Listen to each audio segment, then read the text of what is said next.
أعوذ بالله من الشيطان الرجيم بسم الله الرحمن الرحيم الحمد لله رب العالمين وبه نستعين وهو المعين وصلى الله على محمد وأهل بيته الطيبين الطاهرين اللهم صل على محمد وآل محمد السلام عليك يا أبا عبد الله الحسين السلام عليك يا أبا عبد الله الحسين السلام عليك يا أبا عبد الله الحسين صلوا على محمد وآل محمد.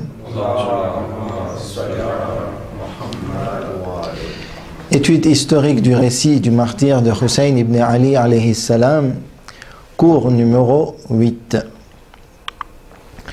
Alors dans notre étude, où il était prévu de lire notre livre L'événement de Karbala d'Abou Mikhnaf, nous avons bien avancé puisque nous étions arrivés au chapitre 7, à la fin du chapitre 7, lors du dernier cours.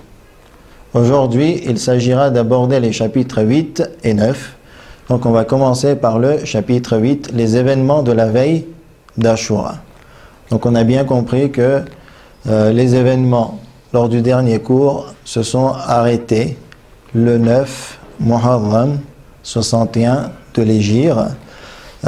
Et nous avions vu lors du dernier cours que Omar ibn Saad voulait commencer la bataille après Dhuhr, le 9 de Muharram, mais l'imam Hussein alayhi salam a réussi à négocier en envoyant son demi-frère Abbas ibn Ali et en demandant de repousser le début de la bataille pour le lendemain, et cela pour une raison bien spécifique: adorer Allah subhanahu wa ta'ala. Donc on commence aujourd'hui les événements de la veille d'Ashura. C'est maintenant le soir du 9 Muharram, la nuit de Ashura. Donc dans ce chapitre, il y a plusieurs paragraphes. Le premier paragraphe, c'est le sermon de l'imam Hussein alayhi salam lors de cette fameuse nuit, où il va regrouper ses compagnons et il aura de superbes paroles que l'on va lire. Donc on va commencer par lire l'introduction. Un peu avant la tombée de la nuit, Hussein alayhi salam rassembla ses compagnons après que Omar ibn Saad soit retourné dans son camp. Alors que j'étais malade, je me rapprochai de lui pour l'entendre. Je l'entendis dire à ses compagnons. C'est qui je? Imam Sajjad. Ahsan. C'est le quatrième imam, Ali ibn al-Hussein al-Sajjad alayhi salam. Donc. Je rends gloire à Allah, le sacré et l'exalté, par les meilleures glorifications, et je fais ses louanges dans la prospérité comme dans l'adversité. Ô Allah, je fais tes éloges car tu nous as honorés par la prophétie, enseigné le Coran, doté d'une compréhension profonde de la religion. Tu nous as donné, lui, la vue, un cœur, et tu n'as pas fait de nous des polythéistes. C'est une introduction très très belle lorsqu'il dit qu'il faut faire ou que les louanges soient à Dieu dans la prospérité, lorsque tout va bien, mais c'est exactement les mêmes louanges qui sont à Dieu dans l'adversité, ce qui n'est pas facile. Lorsque nous vivons des moments difficiles, lorsque nous perdons des êtres chers, lorsque nous perdons au niveau matériel, cela nous fait très très mal. Pouvons-nous faire les mêmes éloges de Dieu à ce moment-là? Et ça, c'est quelque chose que l'on vit intérieurement et que cela, théoriquement, paraît simple, mais lorsqu'on le vit réellement dans ces moments d'adversité, de difficulté, de tristesse, ressentons nous-mêmes, à l'intérieur de nous-mêmes, ce même rapprochement, cette même confiance, ce même remerciement à Allah subhanahu wa ta'ala. Et ensuite, l'imam continue, lorsqu'il fait ses éloges, les éloges sur la prophétie. Là, dans cette introduction, il y a vraiment ce côté dogmatique, ces bases de la religion. Comment comprendre la religion? Tu nous as honorés par la prophétie, ce lien entre Dieu et les humains. Tu nous as enseigné le Coran. Donc la compréhension, l'enseignement du Coran, c'est primordial chez l'imam Hussein alayhi salam. Quelqu'un qui ne comprend pas le Coran, quelqu'un qui n'a pas reçu l'enseignement du Coran, peut-il dire qu'il est un Husseini? C'est vraiment une belle question. Doté d'une compréhension profonde de la religion.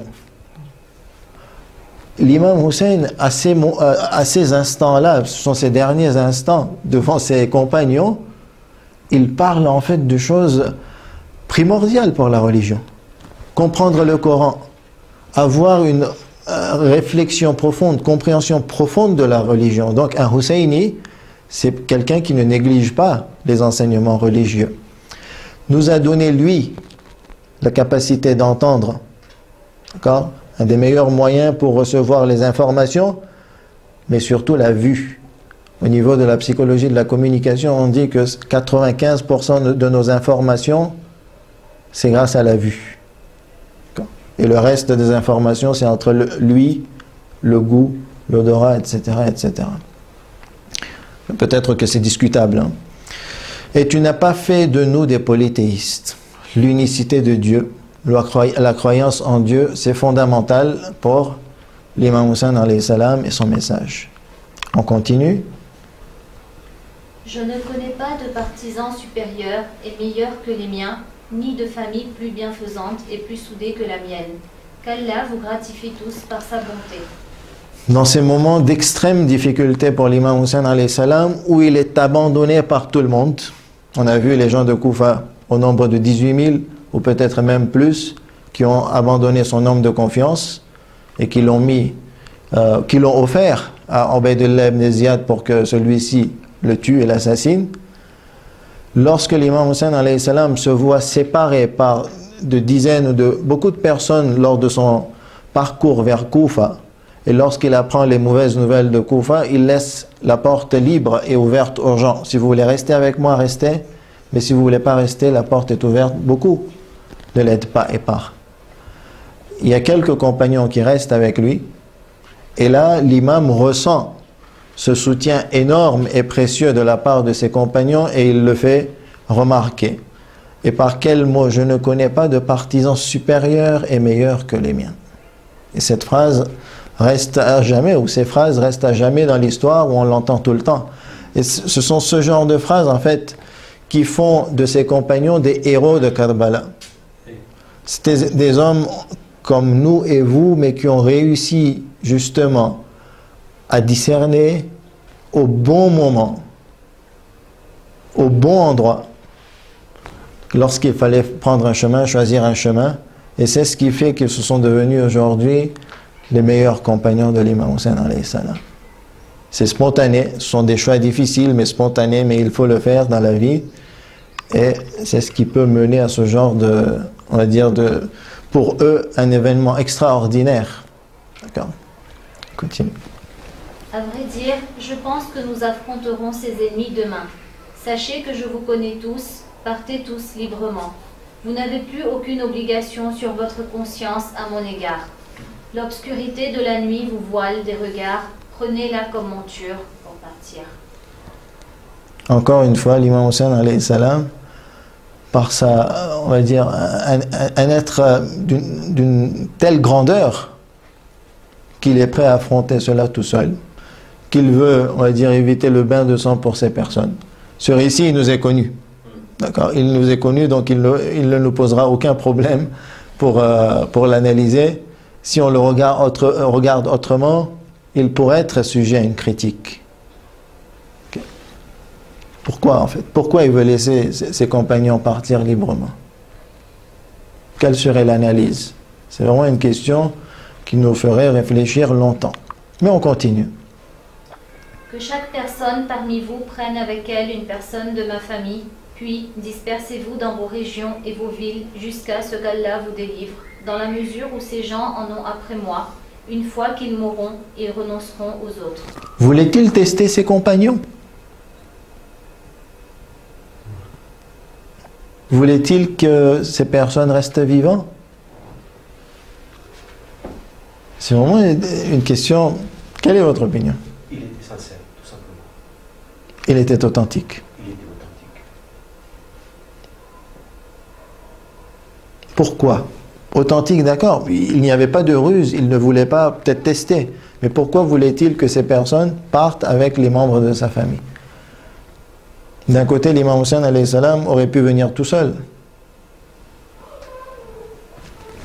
On pourrait dire comme ça. Même si peut-être que c'est pas mature comme question, objection. Pour renouveler l'engagement. Donc, un test quelque part. Pour voir la réaction. Ou bien une leçon pour le futur. Pour nous. Je n'ai pas la réponse. Je ne fais que poser la question parce qu'elle elle est à sa place, oui. Non. Tout dépend de comment on comprend l'imam. Ça change beaucoup de choses. Si on estime, comme on l'estime, que l'imam est infaillible, on peut interpréter cela comme étant un test. Si on estime que l'imam reste une personne tout à fait normale, il veut sauver sa famille. Quand il est sorti de Médine, il avait encore un espoir de prendre le gouvernorat du califat islamique, parce qu'il avait potentiellement Koufa avec lui. La veille de Ashura, il sait que tout est fini. Donc il essaye de sauver ce qu'il peut de sa famille. C'est une interprétation, mais on avait dit au tout départ que lorsqu'on allait étudier ce sujet, on allait se baser sur des postulats acceptés dans le chiisme. Donc on va rester sur la première probabilité, c'est-à-dire que en cas d'infaillibilité, à ce moment-là, l'analyse serait de soit renouveler l'engagement, soit de voir la réaction des compagnons. Ou tout simplement un message pour nous. Ou un message pour nous, c'est-à-dire adresser un message vers le futur. Les gens qui sont avec lui, ils sont exemplaires, ils ont été avec lui jusqu'au bout. Lui, il le sait, que personne ne répétira. Toujours en se basant sur l'infaillibilité, sur l'imam. Et on verra les réactions de ses compagnons, qui sont des réactions extraordinaires. Donc, c'est en deux parties. Au départ, la réaction des membres de sa famille, des Hachimites, qu'on va lire. Abbas, qui fut le premier à prendre la parole, dit: pourquoi ferions-nous cela? Pour rester en vie après toi? Qu'Allah ne nous montre jamais ce jour. Puis, chacun de ses frères, de ses fils, des fils de son frère, Hassan alayhi salam, des deux fils d'Abdallah bin Ja'far, Muhammad et Abdallah, prit à son tour la parole et dit à peu près la même chose. Donc, aucun problème dans l'engagement. Ils sont fermes. Hossein dit: ô les fils de Aqil, le martyr de Muslim est un sacrifice suffisant de votre part. Partez, je vous en donne l'autorisation. Donc l'imam insiste, encore une fois, ils répondirent. Que diront les gens? Ils diront que nous avons abandonné notre cheikh et notre maître et les fils de nos oncles qui sont les meilleurs oncles. Ils diront que nous n'avons pas lancé de flèches, ni jeté de lance, ni frappé à l'épée à leur côté, sans que nous sachions ce qu'ils sont devenus. Non, par Allah, nous ne partirons pas, mais au contraire, nous sacrifierons nos vies, nos biens et nos familles. Nous nous battrons à vos côtés jusqu'à atteindre la même position que la vôtre. Allah rende la vie abominable après toi. Jamais on vous abandonnera, jamais. Et ça montre la force d'engagement de ces personnes-là, qui étaient vraiment fermes. Et on voyait qu'ils étaient avec l'imam Hussein alayhi salam aussi par conviction. Il y avait une conviction ferme et une compréhension profonde dans le message de l'imam Hussein alayhi salam, dans le souhait et l'envie et le projet de l'imam Hussein alayhi salam. Ensuite, il y a la position des compagnons, que l'on va lire. Muslim bin Awsaja al-Asadi se leva et dit: si nous t'abandonnons, quelle excuse aurons-nous devant Allah dans l'acquittement de notre devoir vis-à-vis de toi? Je ne t'abandonnerai pas tant que je ne plante de ma lance, que je ne plante pas ma lance dans leur poitrine, que je ne les frappe pas de mon épée jusqu'à ce qu'elle me reste dans la main.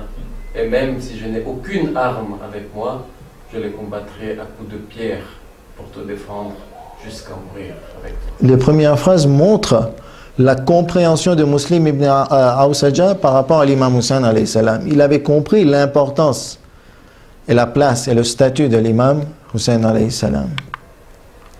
Puis Saïd bin Abdallah al-Hanafi dit: par Allah, nous ne t'abandonnerons pas afin qu'Allah sache que nous t'avons protégé durant l'absence du messager d'Allah, que les bénédictions et salutations d'Allah soient sur lui et sa famille. Par Allah, même si je savais que je serais tué, puis ramené à la vie, puis brûlé vif, puis dispersé en morceaux, et cela 70 fois, je ne t'abandonnerai pas jusqu'à mourir pour toi. Pourquoi donc ne le ferais-je pas lorsqu'il s'agit de mourir une seule fois, et ensuite ce sera la prospérité éternelle. Parole merveilleuse qui reste justement éternelle. Cet engagement de Saïd ibn Abdallah al-Hanafi, on a déjà parlé de lui plusieurs fois. On voit que là, au départ, c'est Muslim ibn Awsaja, Saïd ibn Abdallah al-Hanafi, Zuhair ibn al-Qayn, Habib ibn Mudahir.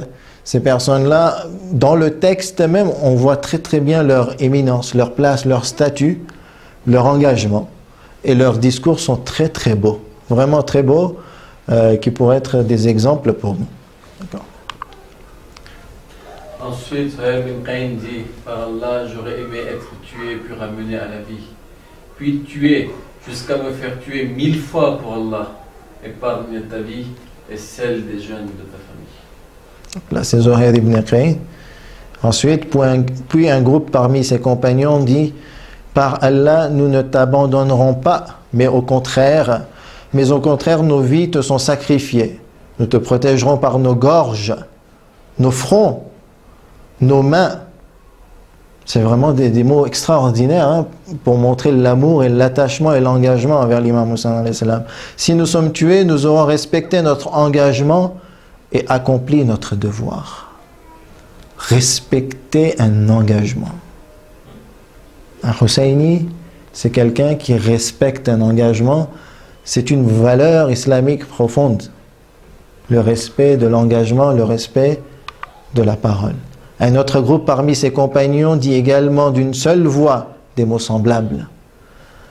Imaginez cet environnement, on est la veille d'Ashura, il fait noir.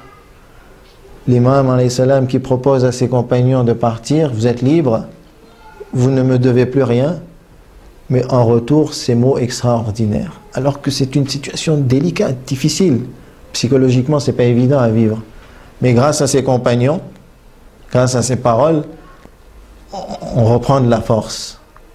Donc c'est un moment vraiment extraordinaire, la nuit, la veille d'Ashura. Hussein et ses compagnons, la veille d'Ashura. On va lire. Rapporté de Ali bin Hussein bin Ali alayhi salam qui dit: j'étais assis le soir, la veille du matin durant lequel mon père ne put partir. Ma tante Zainab était auprès de moi pour me soigner. Là, mon père s'éloigna de nous avec ses compagnons pour se mettre sous sa tente. Kouway, le serviteur d'Abu Dhar al-Ghafari, était avec lui en train d'aiguiser et préparer son épée. C'est une introduction de la scène, comment ça se passe. Donc c'est le 4e imam alayhi salam qui raconte. Mon père prononça les vers suivants. Ô temps, honte à toi, quel genre d'ami es-tu? Combien sont morts pour toi au lever et au coucher du soleil? Parmi compagnons et solliciteurs, le temps ne se satisfait pas qu'un tel remplace un autre. La décision finale appartient au Tout-Puissant, chaque être vivant parcourra mon chemin. C'est une description de ce monde et de la vie très claire. Okay. Combien sont morts pour toi au lever et au coucher du soleil? Tous les jours, chaque jour passe et les gens se meurent pour cette vie, pour ce monde. Okay. Mais de toute façon, la décision finale appartient au Tout-Puissant. Il les répéta 2 ou 3 fois jusqu'à ce que je les comprenne et que je réalise ce qu'il voulait dire. Ma gorge se serra de douleur, mais je retins mes larmes et me forçai à garder le silence. Je réalisai alors que l'adversité nous était tombée dessus. Ma tante entendit également ce que j'entendis, mais elle est une femme, et comme les femmes sont sensibles et émotives, elle ne garda pas son contrôle. Elle bondit, traînant son habit par terre, et alla voir Hussein alayhi salam alors qu'elle avait le visage découvert. Puis elle dit: malheur sur nous, que la mort me prit la vie. Un jour, ma mère Fatima mourut, puis mon père Ali, ensuite mon frère Hassan. Ô successeur des prédécesseurs et maître des survivants, il ne reste plus que toi. Hussein alayhi salam posa son regard sur elle et lui dit: Ô petite sœur, que le Satan ne te fasse pas perdre ton sang-froid. Elle dit: Ô Aba Abdillah, que mon père et ma mère te soient sacrifiés. Es-tu prêt à mourir en martyr? Que ma vie te soit sacrifiée. Il y a beaucoup de lectures, mais cette lecture est importante parce que cette scène elle-même est importante concernant l'imam Hussein alayhi salam lorsqu'il vit ses derniers moments, lorsqu'il a cité ses vers, et quelle est la réaction de sa sœur Zainab, que l'on a toujours entendu d'elle par son courage, par sa force. Et là, nous avons une réaction qui pourrait nous surprendre dans ce texte, donc il est important de le lire en continu. Il, mon père, réussit à contenir sa douleur, mais ses yeux se remplirent de larmes et dit: Si le Ganga Kata avait été laissé tranquille la nuit, il se serait endormi. Qu'est-ce que vous comprenez? Qu'est-ce que vous comprenez par cela? Si le Ganga Kata avait été laissé tranquille la nuit, il se serait endormi. Le Ganga Kata, c'est un oiseau. Okay? Donc il se compare à cet oiseau. Si on aurait laissé tranquille cet oiseau, si on aurait laissé tranquille l'imam Hussein alayhi salam, et que l'on n'aurait pas invité l'imam Hussein alayhi salam vers Koufa, il ne serait pas venu vers Koufa, et automatiquement il ne serait pas dans cette situation-là à l'heure actuelle. Donc c'est ce qu'il a voulu dire d'après l'interprétation de ce vers. Elle dit: Malheur sur moi, tu seras brutalisé et martyrisé, c'est ce qui me fait mal au cœur et qui déchire mon âme. Elle se gifla le visage de douleur, prit de ses mains le haut de ses habits et le déchira avant de s'évanouir par terre. Alors, chez les Arabes, on exprime la douleur de plusieurs façons. Soit on se frappe la tête, soit on se frappe le visage, soit on se griffe le visage, ou soit aussi le haut du col, le haut des habits, là, au niveau du col, on le déchire par douleur. Ce sont des expressions et des manifestations en fait de douleur extrême qui se faisaient chez les Arabes. Et certaines manifestations de ces douleurs nous ont été, on va dire, soit interdites, soit très très déconseillées dans les riwayat. Donc on ne va pas rentrer du côté jurisprudentiel, mais on le verra et on le ressentira de la réponse de l'imam Hussein alayhi salam. Hussein alayhi salam se précipita sur elle et aspergea de l'eau sur son visage, puis dit: Ô petite sœur, crains Allah, allège ton chagrin par la patience d'Allah. Sache que tous les gens sur cette terre sont amenés à mourir, que les créatures du ciel ne resteront pas éternellement, que chaque être est amené à périr, hormis le visage d'Allah, celui qui a créé le monde par sa puissance. Il rendra la vie aux créatures qui ressusciteront. Il est le seul et l'unique. Ô petite sœur, sache que mon père est meilleur que moi, ma mère est meilleure que moi, mon frère est meilleur que moi, et le messager d'Allah est un modèle pour eux, pour moi et pour chaque musulman. Très belle parole encore pour établir le statut du prophète, l'éminence du prophète, qu'il reste le modèle central pour eux, c'est-à-dire mes parents, mon frère Hassan, pour moi, mais aussi pour tous les musulmans. On va peut-être juste dire quelques mots par rapport à la réaction de Sayyida Zainab dans cette situation. Donc, si on prend la réaction de Sayyida Zainab de façon spontanée, okay, elle est tout à fait naturelle dans cette situation. Quelqu'un, une femme, une sœur qui réagit comme ça, qui pleure, qui exprime sa douleur, et le frère vient la rassurer, lui donne des conseils pour qu'elle ait plus de patience, qu'elle endure ces moments de difficulté, tout à fait naturel et rien d'extraordinaire. Mais sans aucun doute, ce passage nous posera un problème. Par rapport à la personnalité de Sayyida Zainab, salamullahi alayha, que nous avons construite à travers différents récits dans notre esprit. Okay. Sayyida Zainab, c'est ce courage indéniable, extraordinaire, cette éloquence, où devant Yazid, elle s'exprime sans avoir peur, et on le verra dans le chapitre 12, Inch'Allah. Mais là, ce passage c'est comme s'il contredisait cette image que nous avons de Sayyida Zainab. Donc, passage critique, dissonance cognitive, on a déjà vu comment il faut traiter. Soit on analyse les sources et qu'on élimine ce passage à travers, on va dire, la non-fiabilité des sources, ou on fait une critique du texte et du contenu pour l'éliminer ou pour l'interpréter différemment.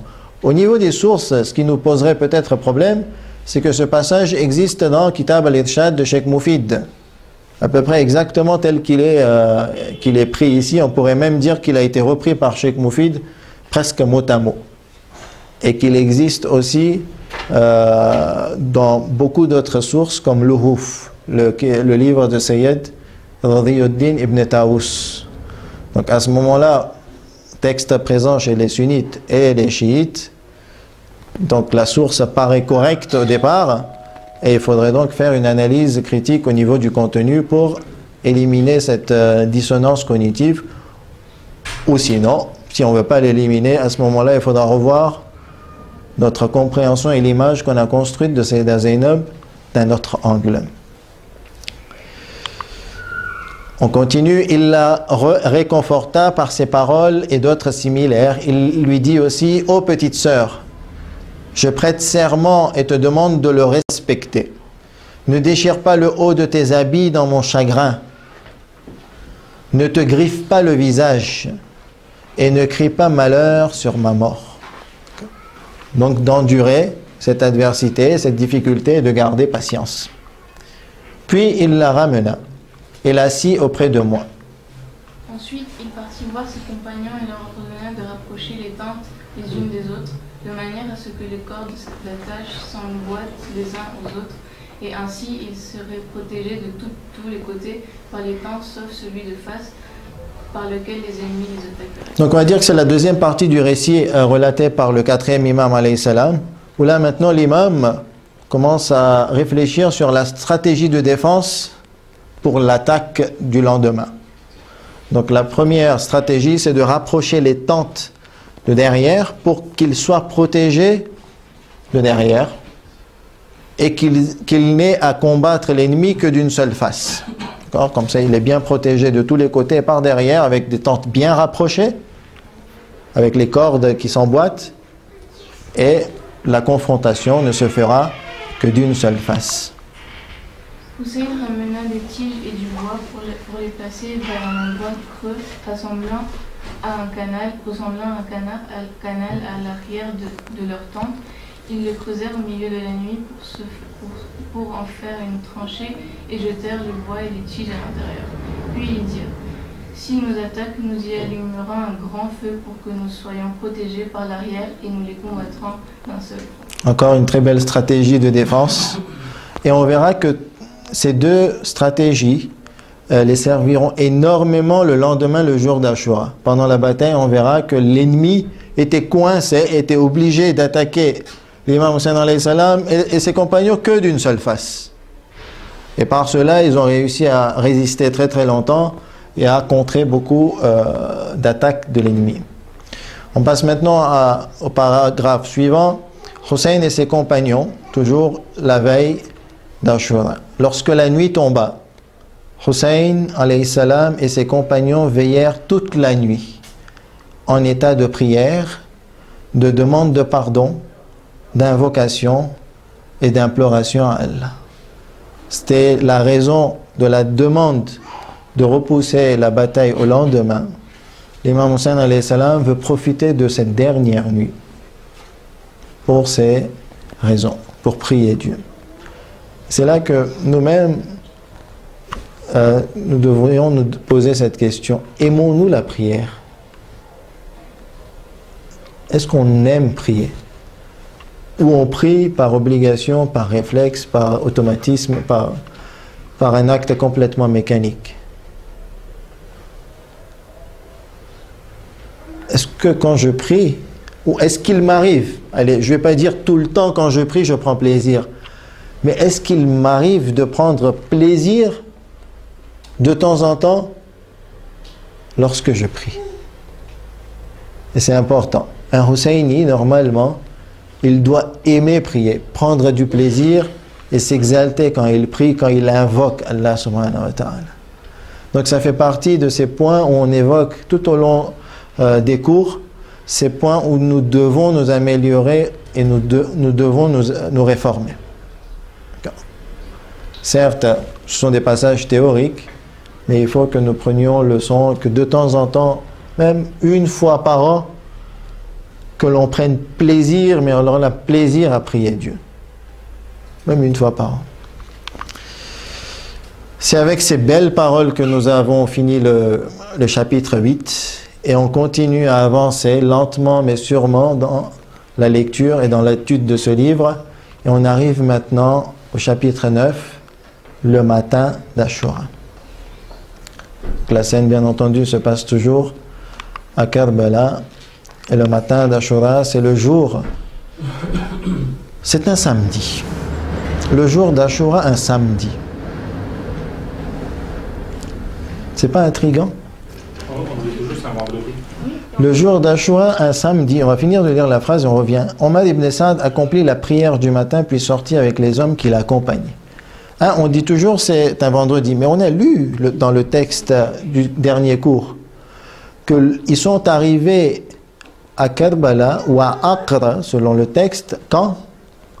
Le 2 Muharram. C'est dans le texte. Et c'était un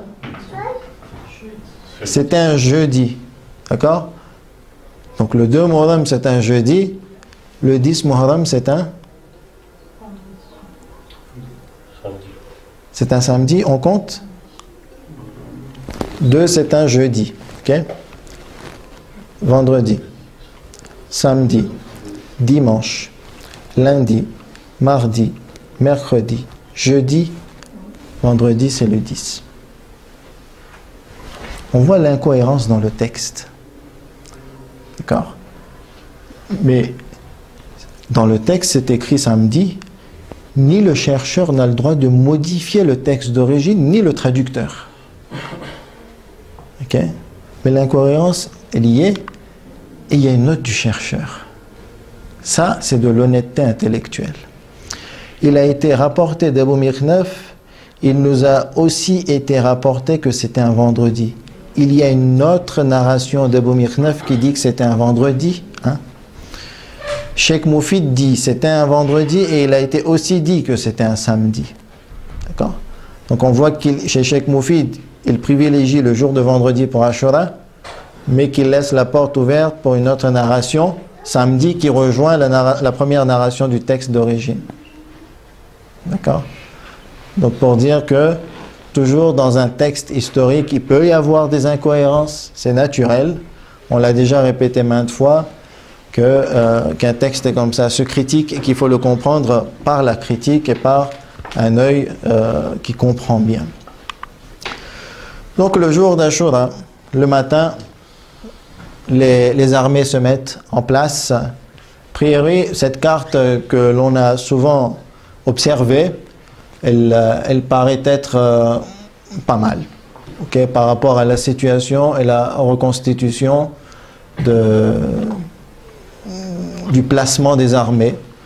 Donc là, il y a cette branche de l'Euphrate qui sûrement passe de ce côté aussi. Là, l'armée est en place. C'est le camp de l'imam Hussein alayhi salam et les tentes qui sont bien rapprochées les unes des autres. Par derrière, donc de ce côté c'est un peu montagneux et rocailleux, et de l'autre côté ils ont fait une tranchée où ils ont mis du bois pour faire brûler, pour que l'ennemi n'attaque pas de ce côté ni de par derrière les tentes. D'accord? Donc ils se sont bien placés et l'ennemi va attaquer le camp de l'imam Hussein alayhi salam de face. Et la bataille aura lieu à ce niveau-là. Ici, il y a des éléments qui sont assez intéressants où la grande terre, en fait, s'appelle Neinawa. Ce côté-là, c'est Karbala. Là, c'est Nawawis. Ici, c'est Radriyat. C'était des parties ou des portions de terre ou des petits villages qui étaient, on va dire, de ce côté-là. Et ici, on a Taf. Taf aussi, qui est un des noms d'une partie, on va dire, de cette grande terre que l'on appelle soit Neinawa ou de ce côté Karbala. On a une autre carte qui est similaire, que l'on voit aussi, que l'on rencontre souvent. Donc on voit que elle ressemble à la précédente. Le dessin un petit peu différent. La branche de la Fourate, de l'Euphrate, se trouve à ce niveau-là, toujours derrière l'armée de Omar ibn Saad. Okay. Au niveau du nombre de l'armée de Omar ibn Saad, il y a beaucoup de divergences, mais on va dire le chiffre qui revient le plus souvent est de 30 000. D'accord? On avance.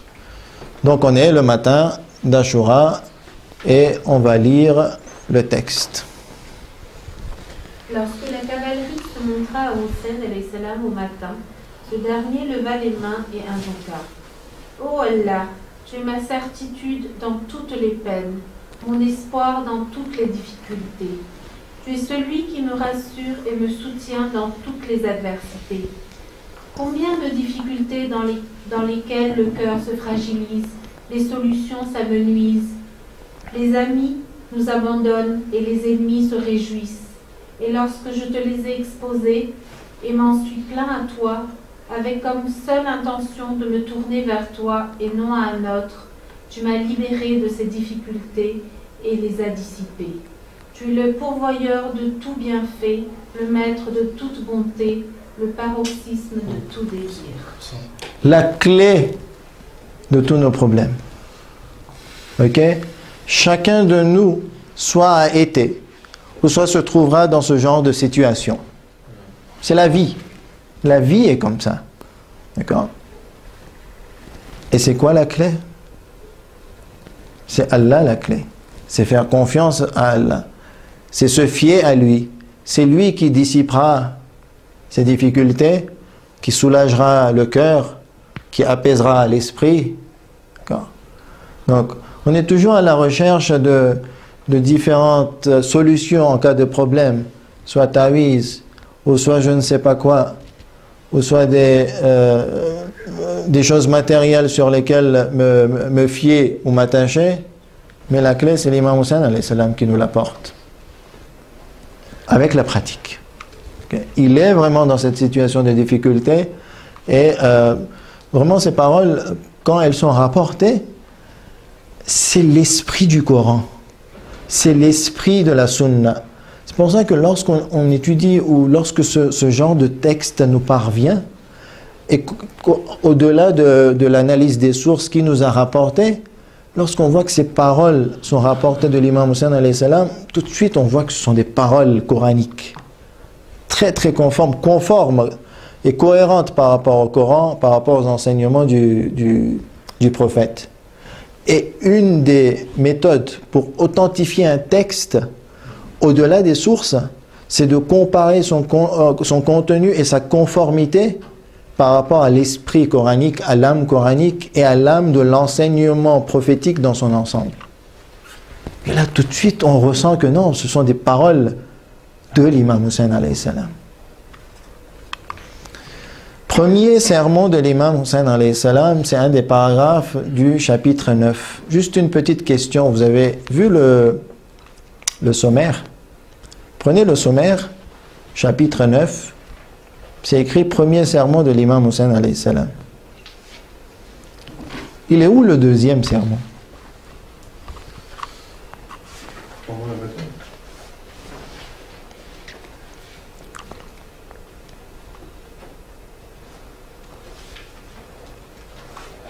On ne le trouve pas, hein? On n'avait pas fait attention non plus. Il n'y a pas de deuxième sermon, en tout cas dans le titre. Il y aura des paroles, mais pas un sermon tel qu'il est. Et là, j'ai été fidèle, en fait, au titre présenté par le chercheur. Il n'y a pas de titre deuxième sermon de l'imam Hussein alayhi salam. Dans le sommaire, vous ne le trouverez pas. C'est juste un petit point pour dire que premier sermon, c'est peut-être le dernier sermon aussi, d'accord? Un petit point critique sur le sommaire ou les titres présentés par le chercheur. Donc les ennemis s'approchèrent de lui, Hussein alayhi salam demanda que sa monture lui soit ramenée, donc il veut maintenant monter sur la monture, sur son cheval et se présenter devant les ennemis. Bon, les armées sont placées, la guerre est lancée, c'est vraiment le départ. Et là, l'imam se présente pour ce grand sermon le jour d'Ashura. Il monta dessus et cria du plus fort de sa voix, de façon à ce que la plupart des gens l'entendent. C'est vraiment un moment très très important le jour d'Ashura. Ô les hommes, ça s'adresse à tout le monde, ô les hommes, écoutez mes paroles et ne vous empressez pas de me combattre, afin que je vous exprime ce qui m'incombe de vous dire et afin que je vous justifie la raison de ma venue à vous. Il faut que ça soit clair les choses. Si vous acceptez mes raisons, croyez en ma parole, agissez en toute équité, vous en serez comblés de bonheur et vous n'aurez aucune raison de me combattre. Comprenez-moi. Si vous me comprenez, tout est réglé. Comprenez-moi. Mais si vous rejetez mes excuses et n'êtes pas équitable avec vous-même, concertez-vous avec vos associés. C'est un verset du Coran. Concertez-vous avec vos associés et ne cachez pas vos desseins, puis décidez de moi et ne me donnez pas de répit. Faites ce que vous voulez. Faites ce que vous voulez, concertez-vous et attaquez-moi. Mais vous ne serez pas équitable dans ce cas. Certes, mon maître, c'est Allah. J'ai une confiance absolue en Allah qui a fait descendre le livre. C'est lui qui se charge de la protection des vertueux. Ça marque cette confiance totale et absolue en Allah subhanahu wa ta'ala. Mais de l'autre côté, ils verront que c'est de l'arrogance. Lorsque ses sœurs entendirent ces paroles, elles crièrent et se lamentèrent. Ses filles se lamentèrent également et leurs voix s'élevèrent. Il dépêcha son frère Abbas ibn Ali et son fils Ali en leur disant « Calmez-les, je jure par ma vie que leurs pleurs s'intensifieront après mon martyre. » Réaction encore tout à fait naturelle de la part de la famille de l'imam Hussein alayhi salam. Après qu'elle se soit calmée, il fit l'éloge d'Allah, alhamdulillah, et l'évoqua tel qu'il en est digne, avec toute cette éloquence. Puis pria sur Muhammad sallallahu alayhi wa sallam, ses anges, ainsi que ses envoyés. Le narrateur dit, « Je n'ai jamais entendu avant lui ni après lui un orateur plus éloquent que lui. » Il étale toute sa classe, toute la beauté de son discours, son dernier sermon. Puis Hussein continua, « Regardez ma lignée. Regardez ma lignée. De qui? Je suis le fils. Et vous verrez qui je suis. Ensuite, méditez et blâmez vos âmes. Réfléchissez s'il vous est permis de me tuer et souiller mon honneur. Ne suis-je pas le fils de la fille de votre prophète? Le fils de son successeur et son cousin. Le fils de son successeur, il est clair, l'imam, et son cousin, qui était le premier à croire en Allah et à approuver que son messager a rapporté de son Seigneur. Rappelez-vous que ce texte est rapporté par qui? Et Tabari. Ok? Rapporte les paroles de l'imam Hussein alayhi salam qui dit, rappelez-vous que je suis le fils de son successeur. Son wasi, son wali. Il aurait pu supprimer ça. Pourtant, Tabari aurait pu supprimer, comme on le dit. Donc, ce genre de texte nous fait poser beaucoup de questions, en fait, sur les narrations de Tabari. Était-il mal intentionné à ce point-là? Ne pouvons-nous pas tirer profit des narrations de Tabari? Par ce genre de narration, ça confirme ce que l'on a cru, clairement. Le premier à croire en Allah et à approuver ce que son messager rapportait de son Seigneur. Hamza, le maître des martyrs, n'est-il pas mon oncle, l'oncle de mon père? Ja'afar al-Tayyar, le martyr aux deux ailes, n'est-il pas mon cousin? Mon oncle, pardon. Okay. Donc là, l'imam dit, nous sommes la famille proche du prophète. Nous avons sacrifié pour le prophète et pour l'islam. Ne vous est-il pas parvenu cette parole très relatée du messager d'Allah nous concernant mon frère et moi? Regardez ces paroles de l'imam Hussein alayhi salam sur la précision des sources de transmission. On nous dit toujours, mais arrêtez avec les sources, parce que ça nous met dans les confusions. Mais l'imam, à chaque fois, Muslim ibn Aqil était précis dans la narration des sources aussi. L'imam est précis aussi. Ne vous est-il pas parvenu cette parole très relatée du messager de Dieu? Pour dire que cette parole, elle est très relatée. La narration, on ne peut la mettre en doute. Concernant moi et mon frère, eux deux sont les maîtres des jeunes gens du paradis. Al-Hassan wal-Hussein, Sayyida Shababi Ahli al-Jannah. Il est connu, ce hadith. Si vous croyez à ce que je dis, et qui est la vérité, par Allah, je n'ai jamais menti depuis que je sais qu'Allah haït celui qui ment, et que celui qui tisse des mensonges subit des préjudices. Depuis que j'ai l'entendement, je n'ai jamais menti. Mais si vous me désavouez, alors se trouve parmi vous celui qui vous en informera si vous le lui demandez. Confirmation du contenu du hadith. Si vous ne me croyez pas, allez vérifier d'autres sources. Moi, je vous dis que je ne vous mens pas. Je suis le petit-fils du prophète. Je vous rapporte ce hadith. Mais si vous ne me faites pas confiance, allez authentifier ce hadith par d'autres méthodologies d'authentification d'une parole et d'un hadith. Demandez à Jabir ibn Abdallah al-Ansari, à Abu Sa'id al-Khudri, à Sahel ibn Sa'ad al-Sa'idi, à Zayd ibn Arqam. Ce sont des compagnons éminents du prophète. Ils sont vivants. Demandez-les. Ou encore à Anas ibn Malik. Ils vous informeront qu'ils ont entendu cette parole du messager d'Allah sallallahu alayhi wa sallam me concernant mon frère et moi. Vous voyez comment l'imam insiste sur ce hadith et l'authentification de ce hadith. Ça veut dire quoi? Ça veut dire quoi que l'imam voulait insister sur ce hadith et l'authentification de ce hadith? Ça veut dire qu'à l'époque de l'imam lui-même, il y avait des hadiths mensongers et plein de choses que l'on racontait sur le prophète, au nom du prophète, et qui n'étaient pas vrais. Des dires et des dires. Donc l'imam met le point sur ce côté-là. Surtout qu'ils étaient à Koufa et donc loin de Médine. Voilà. En plus, ils étaient loin de Médine. Et surtout, 50 ans après le décès du prophète aussi.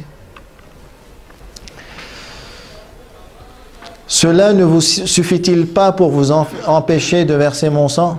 Il s'est prouvé que je suis le maître des jeunes gens du paradis. Vous n'avez pas le droit de me tuer. Shimr ibn Azil Jawshan lui dit, celui qui comprend et accepte ce que tu dis adore Allah accessoirement. Donc là, Shimr il fait référence à un verset coranique. Il fait référence à un verset coranique.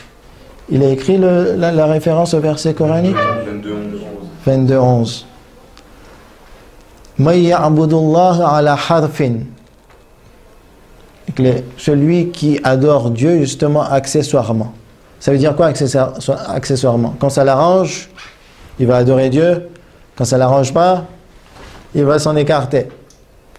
Donc celui qui va accepter les paroles de Hussein ibn Ali, c'est celui qui adore Dieu accessoirement.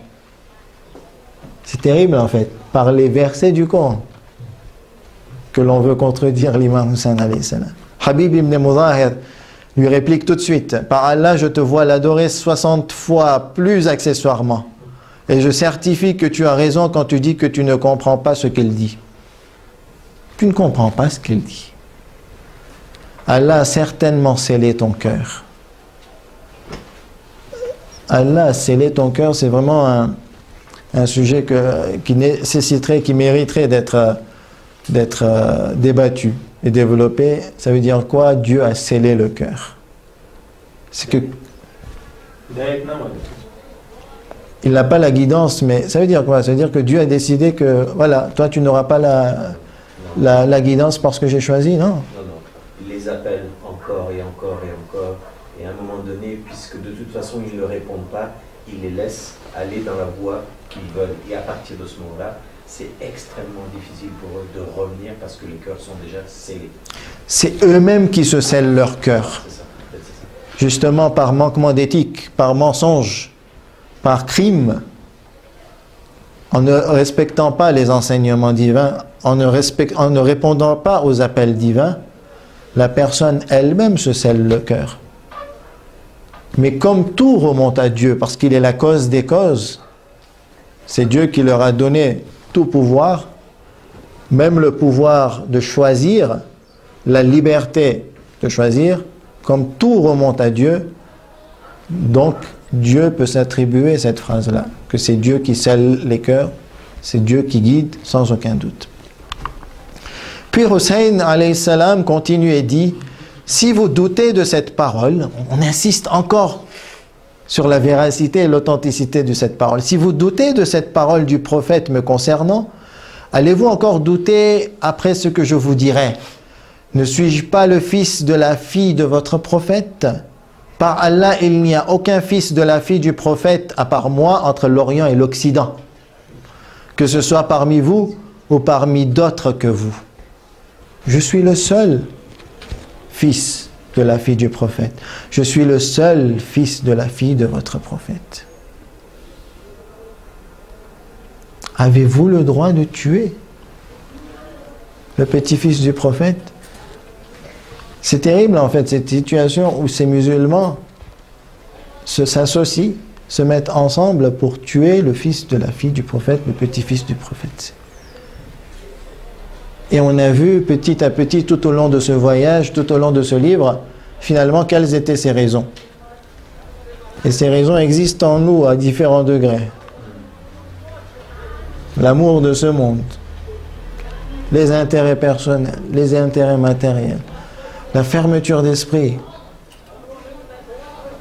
ne pas comprendre l'autre, ne pas respecter l'opinion ou même la volonté de l'autre, imposer ses propres choix, la corruption, le mensonge, les crimes. Nous avons tous en nous ces défauts à nos propres degrés. Seuls nous savons quels sont le degré d'intensité de ces défauts. Dites-moi, me reprochez-vous d'un meurtre que j'ai commis sur l'un des vôtres? Je suis innocent, ou d'un bien que j'ai démoli, ou d'une condamnation, d'une blessure infligée à l'un des vôtres? Non, je suis innocent. Ils restèrent silencieux. L'imam Hussein est innocent. Il cria, ô Shabath ibn Rib'i, ô Hajjar ibn Abjar, ô Qais ibn Ash'ath, ô Yazid ibn al-Harith, ne m'aviez-vous pas écrit, les jardins sont verts, les fruits t'ont mûri et les puits débordent. Si tu le souhaites, viens à une armée prête et bien préparée. Vous vous souvenez, c'était exactement les mêmes mots du récit de ces personnes de Koufa qui avaient écrit à l'imam, lui demandant de venir. Pourquoi se sont-ils retournés? Ils dirent, nous ne l'avons pas fait. C'est terrible. C'est écrit noir sur blanc, l'imam a la copie ou la lettre originale de ces personnes. Non, nous ne l'avons pas fait. Il dit Allah, l'Immaculé, Subhanallah, mais si vous l'avez fait. Puis il continua, ô les gens, si vous me réprouvez, alors laissez-moi partir vers un abri sur cette terre. En fait, l'imam, il leur donne toute raison, toute excuse pour le laisser libre et pour qu'il ne s'entache pas du sang de l'imam. Mais regardez en fait ces cœurs. À quel niveau sont-ils arrivés? L'imam leur donne toute possibilité de discuter, de dialoguer. Le hadith du prophète. Laissez-moi si vous ne voulez pas de moi. Laissez-moi. Vous ne me tuez pas au pire. Yazid il fera son affaire, certes on verra après. Laissez-moi. Qais ibn Ash'as lui dit, ne te soumets-tu pas au commandement du fils de ton oncle? C'est lui le légitime. Vous voyez la logique, la légitimité, c'est Yazid qui l'a. Soumets-toi à lui. Ils ne te traiteront que comme tu l'aimerais et aucun mal ne t'atteindra de leur part. Donc c'est toujours la même histoire. Prête serment d'allégeance à Yazid, c'est fini. Hussein lui dit, tu es le frère de ton frère, Mohammed ibn Ash'as. Veux-tu que les Bani Hashim te poursuivent et te demandent pour la réparation davantage que le sang versé de Muslim ibn Aqil? Vous êtes déjà fautif. Vous avez trahi Muslim ibn Aqil. Comment? Par le pacte de sécurité, vous vous souvenez? Récit qu'on avait quand même discuté. Mais ici, c'est la suite de ce récit, où l'imam sait ce qui s'est passé, le pacte de sécurité donné par Mohammed ibn Ash'as qui n'avait pas été respecté. Donc vous êtes fautif. Tu n'as pas le droit aujourd'hui de me demander quoi que ce soit. Non, par Allah, je ne leur donnerai pas ma main, tel un humilié, ni ne m'inclinerai tel un esclave.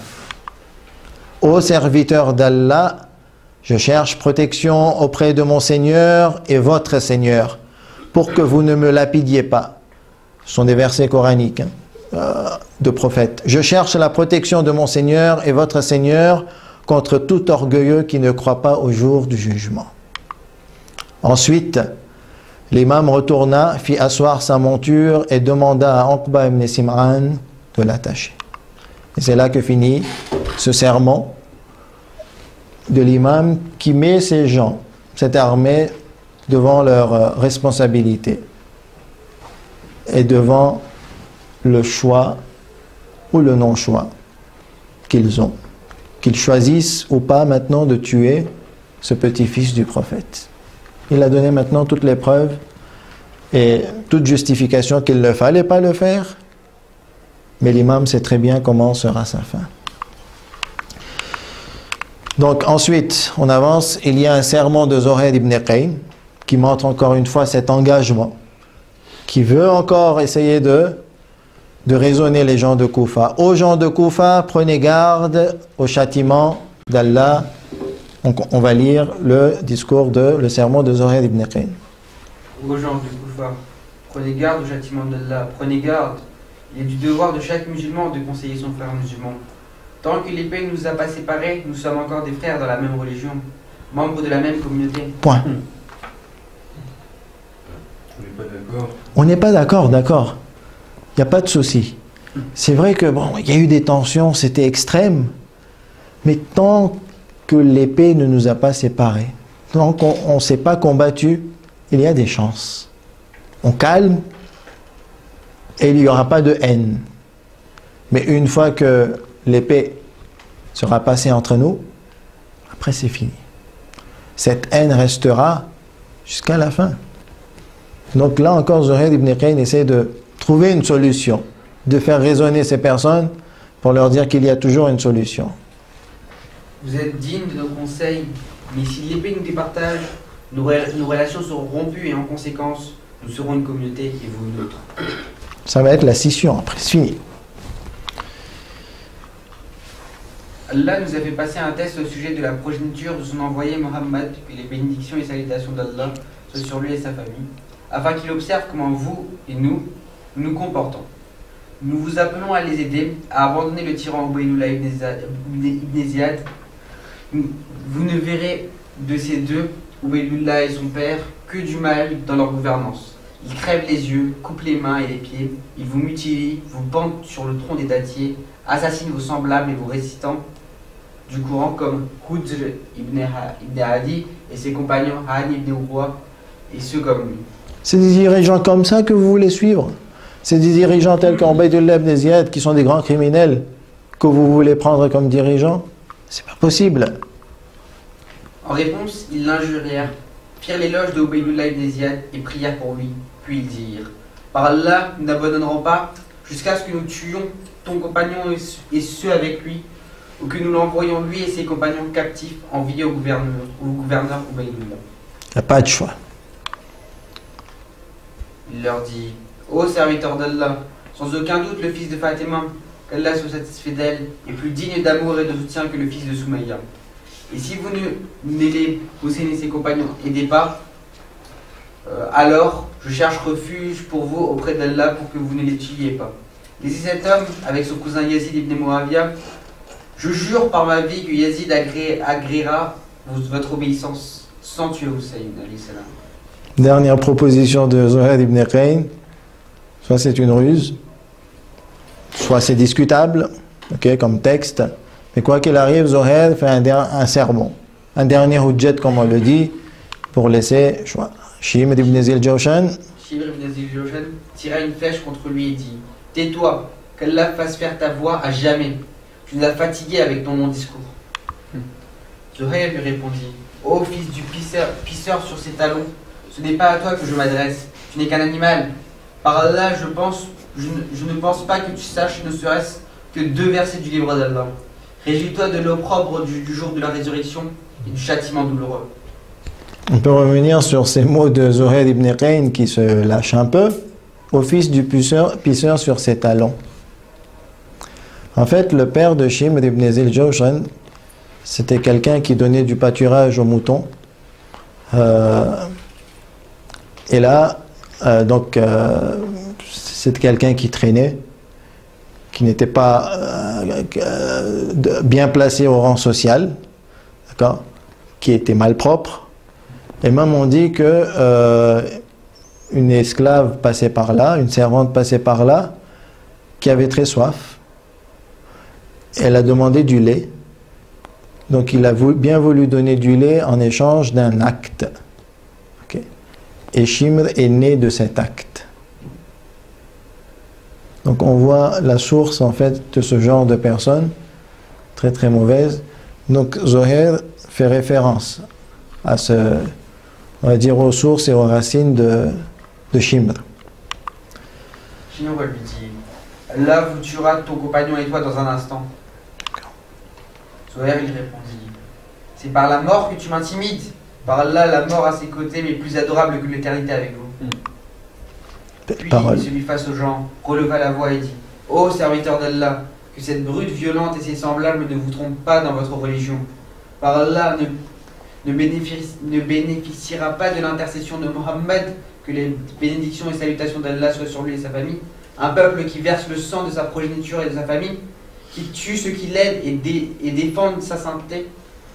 Pensez-vous que ce sermon et cette discussion entre Zuhair et Shimr aura un impact? Aucun impact? L'impact viendra. C'est une question que je pose, pas peut-être sur toute l'armée, mais il y aura un impact. Sur les autres, pas sur les Shimr. Pas sur Shimr. Sur Hud, ça vient. Un homme l'appela et lui dit: Abba Abdillah te dit, reviens, je jure par ma vie que tel le croyant de la famille du Pharaon qui a admonesté son peuple et a fait de son mieux pour les inviter à la vérité, toi aussi tu avertis cela.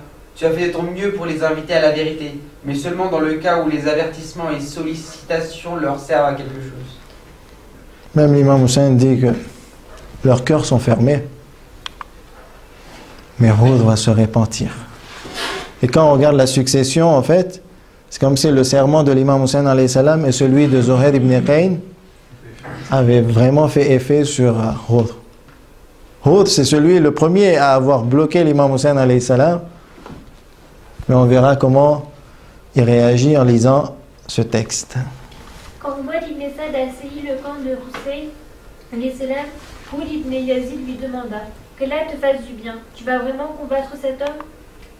Il répondit: oui, par Allah, un combat où la moindre des choses sera que les têtes tomberont et les mains voleront.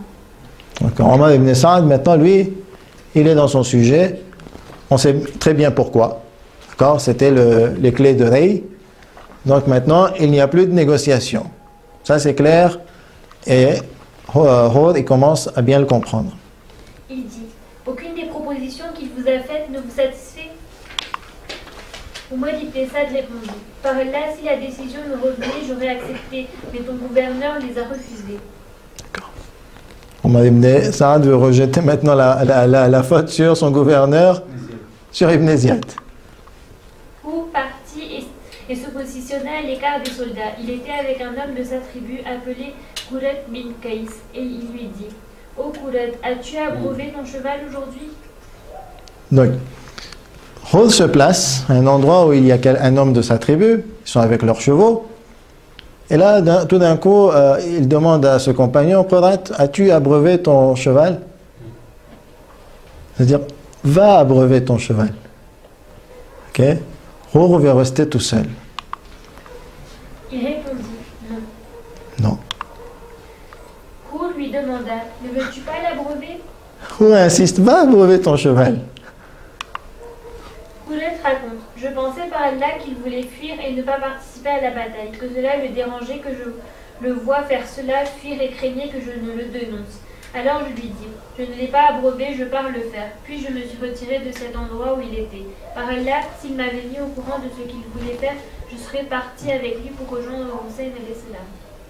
D'accord, donc celui-ci remarque que chez Hud, ça commence à hésiter. Qu'est-ce qui se passe? Puis Hud commençait à s'avancer petit à petit vers le camp de Hussein alayhi salam. Un homme de sa tribu appelé Muhajir bin Aous lui dit: Que veux-tu faire, ô fils de Yazid? Tu veux les attaquer? Donc il ne comprend pas. Hud veut se rejoindre ou se diriger vers le camp de Hussein. Qu'est-ce qui se passe chez Hud? Hein, on ne comprend pas trop. Il resta silencieux et fut pris d'une sorte de frémissement de fièvre. Changement chez Hud. Un changement s'opère là, c'est spontané, c'est clair, et il le ressent de l'intérieur. Vous voyez la scène, comment elle est bien décrite? C'est vraiment des détails sur les sentiments, les sensations. C'est extraordinaire, hein, quand même. Il lui dit: Ô fils de Yazid, par là tu es inquiétant. Par là je ne t'ai jamais vu auparavant comme je te vois à l'instant. Si on m'avait demandé quel est l'homme le plus courageux parmi les gens de Koufa, je ne l'aurais pas omis. Que vois-je là de toi? Là, ces phrases montrent le statut et la place de Hud, un soldat respecté et fort à Koufa.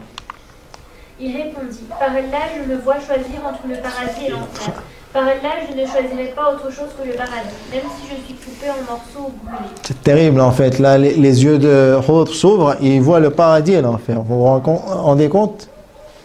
Un choix à faire, choix facile. C'est un choix facile. Mais ses yeux se sont ouverts au bon moment. Puis il donna un coup pour donner un élan à son cheval et rejoignit Hussein alayhi salam, à qui il dit: Qu'Allah te fasse que je te sois sacrifié, ô fils du Bishar d'Allah. Je suis ton compagnon, celui qui t'a empêché de retourner et qui t'a escorté sur le chemin.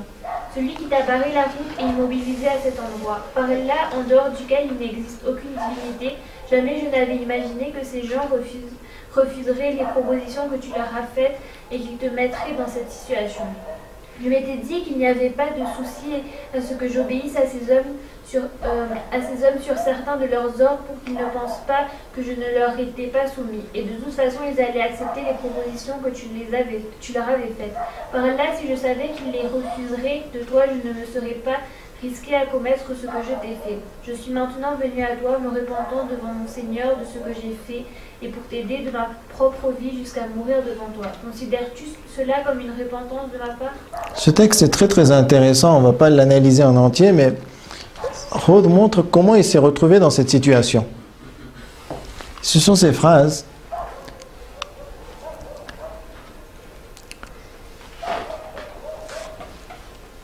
Je m'étais dit qu'il n'y avait pas de souci à ce que j'obéisse à ces hommes sur certains de leurs ordres pour qu'ils ne pensent pas que je ne leur étais pas soumis.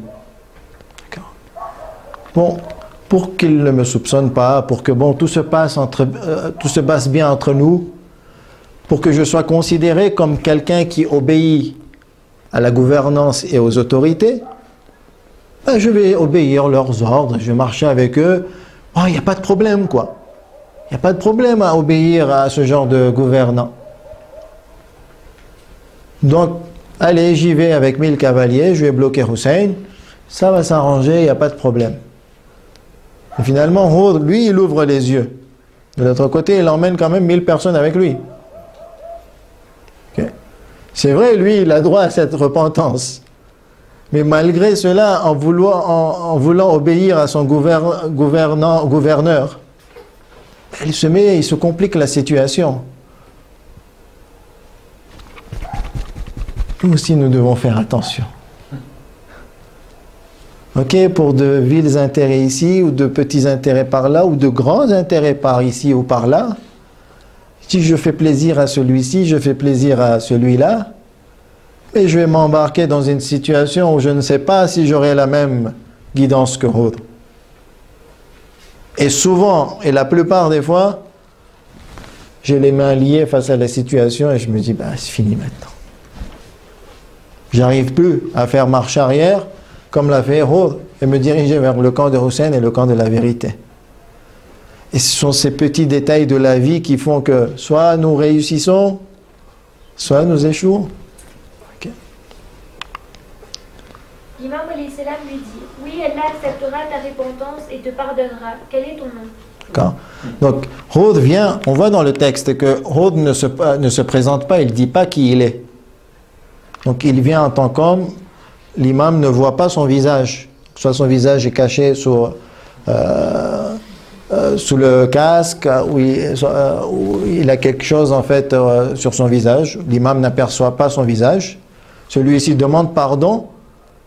Et selon le texte, l'imam accepte son pardon, même sans savoir qui il est. Regardez cette grandeur. C'est terrible. Il n'a pas besoin de savoir l'identité, qui est qui. Il voit le discours, il voit l'acte de cet homme. J'accepte ton pardon. Quel est ton nom? Il répondit, je suis Hud ibn Yazid. L'imam, c'est quelqu'un qui pardonne. Et ça, c'est l'acte d'un Husseini. Husseini, c'est quelqu'un qui pardonne dans une situation comme Karbala. L'imam est tout seul. L'imam est dans une situation terrible. C'est cette personne qui l'a mis dans cette situation. C'est terrible. C'est vrai, Hud demande pardon, il fait un acte courageux. Mais l'acte de l'imam Hussein alayhi salam est encore plus courageux.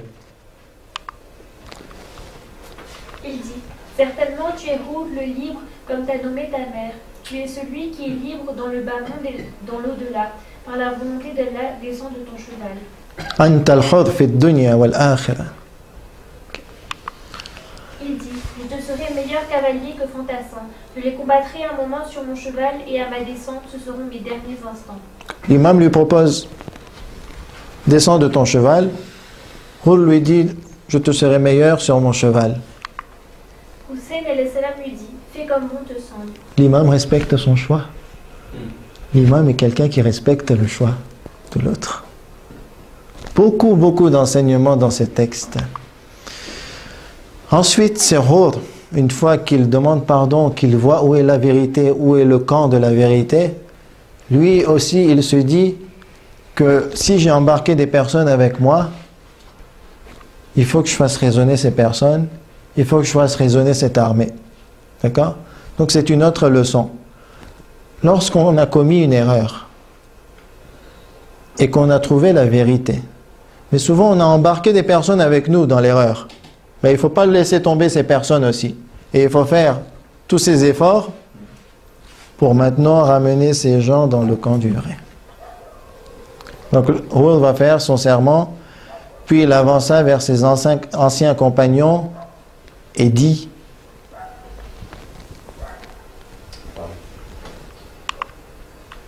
Ô soldats, n'acceptez-vous pas une seule des propositions que Hussein alayhi salam vous a faites pour qu'Allah vous évite de l'affronter et de le combattre? Ils répondirent: voici le commandant, Omar ibn Saad, parle-lui.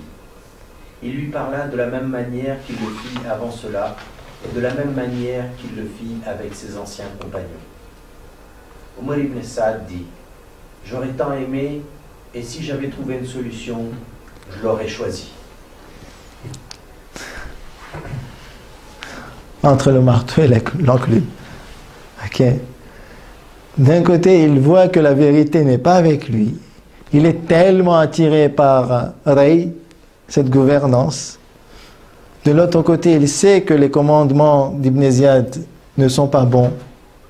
Mais malgré tout cet attachement à ce monde, ne lui laisse pas en fait lui-même choisir le paradis et des Hussein. C'est terrible en fait, hein, tous ces enseignements ici. Il dit, ô gens de Koufa, que vos mères périssent et disparaissent. Vous l'avez invité, et lorsqu'il est venu à vous, vous l'avez livré à ses ennemis. Vous prétendiez combattre avec vos propres vies sous ses ordres, et là, vous vous êtes rué sur lui pour le tuer. Vous l'avez saisi, pris par la gorge, et l'avez encerclé de toutes parts. Vous l'avez empêché de prendre toute direction sur les vastes régions d'Allah pour qu'il se mette en sécurité, sa famille et lui. Il est maintenant entre vos mains tel un captif. Il ne peut rien faire pour s'en sortir ou repousser un danger. Vous l'avez empêché, lui, ses femmes, ses enfants et ses compagnons, de boire de l'eau de l'Euphrate que boivent les Juifs, les Masdéens, les chrétiens, cette eau dans laquelle les sangliers et les chiens de la région du Sawan se vautrent, alors que la soif les tue. Par quelle misère vous avez traité la progéniture de Muhammad? Qu'Allah ne vous désaltère pas le jour de la soif, si vous ne vous repentez pas et ne renoncez pas à commettre ce que vous êtes prêts à faire ce jour-ci, à cet instant précis. C'est tellement clair où est la justice et où est l'injustice. Mais malgré cette clarté, que c'est injuste de traiter comme ça une personne, au-delà que cette personne soit le petit-fils du prophète, comment ça se fait que ces gens ne réagissent pas en fait face à une telle injustice? Comment ça se fait que les cœurs sont si, bloqués, scellés, et que une telle injustice leur paraît normale, et qu'ils ne peuvent plus réagir? C'est terrible.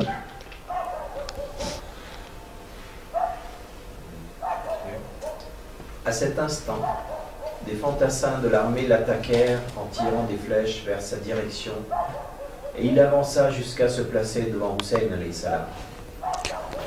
Donc il n'y avait plus de possibilité de faire quoi que ce soit. Quand la réponse, c'est les flèches, c'est la violence, il n'y a plus rien à faire.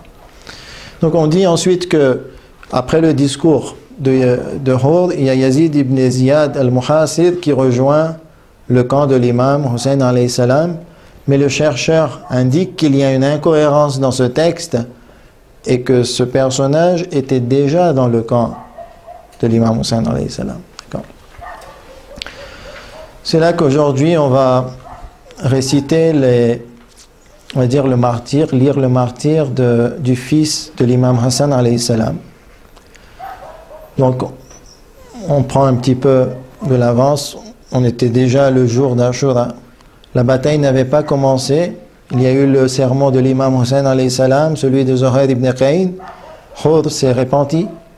Il a fait un discours et la bataille ensuite va commencer jusqu'à ce que Humayd ibn Muslim, on a toujours entendu parler de ce rapporteur en tant que Hamid ibn Muslim, mais la bonne prononciation est Humayd ibn Muslim, qui faisait partie du camp de Yazid et qui était dans l'escadron de Shimr ibn Dhil Jawshan.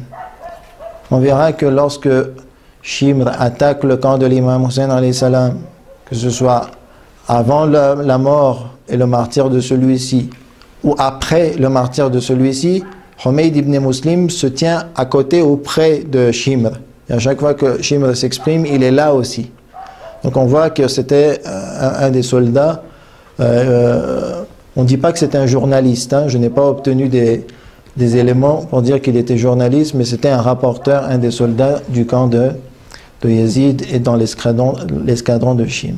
Donc Humayd ibn Muslim rapporte: un jeune homme s'avança vers nous, son visage paraissait radieux comme une demi-lune.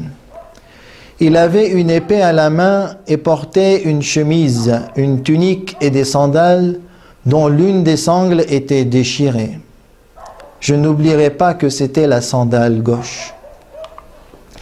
Amr ibn Sa'd ibn Nufayl al-Azdi me dit: par Allah, je vais l'attaquer de toutes mes forces.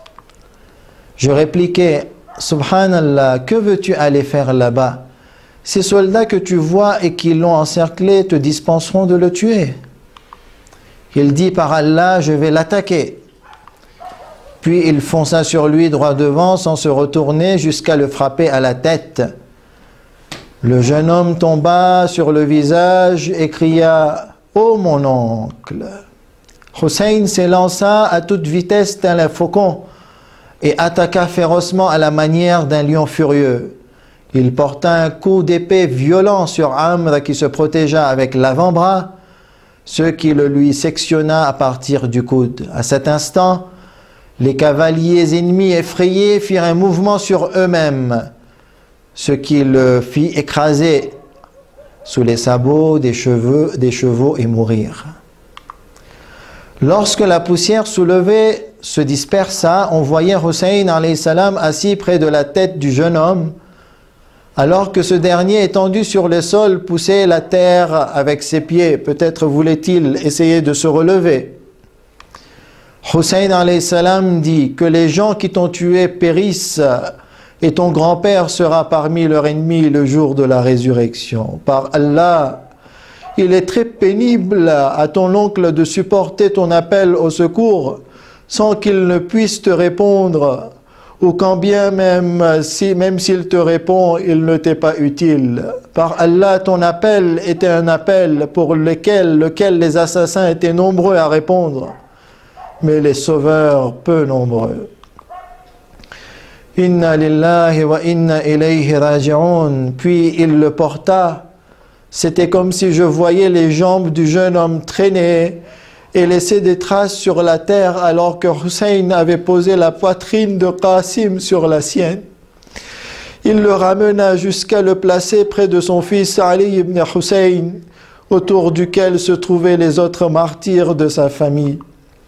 Puis je demandai qui était ce jeune homme. On me répondit que c'était Qasim ibn Hassan ibn Ali ibn Abi Talib. Assalamu alayka ya Aba Abdillah al-Husayn wa ala al-arwah allati hallat bifina'ik. عليكم مني سلام الله أبدا ما بقيت وبقي الليل والنهار ولا جعله الله آخر العهد من زيارتكم. السلام على الحسين وعلى علي بن الحسين وعلى أولاد الحسين وعلى أصحاب الحسين.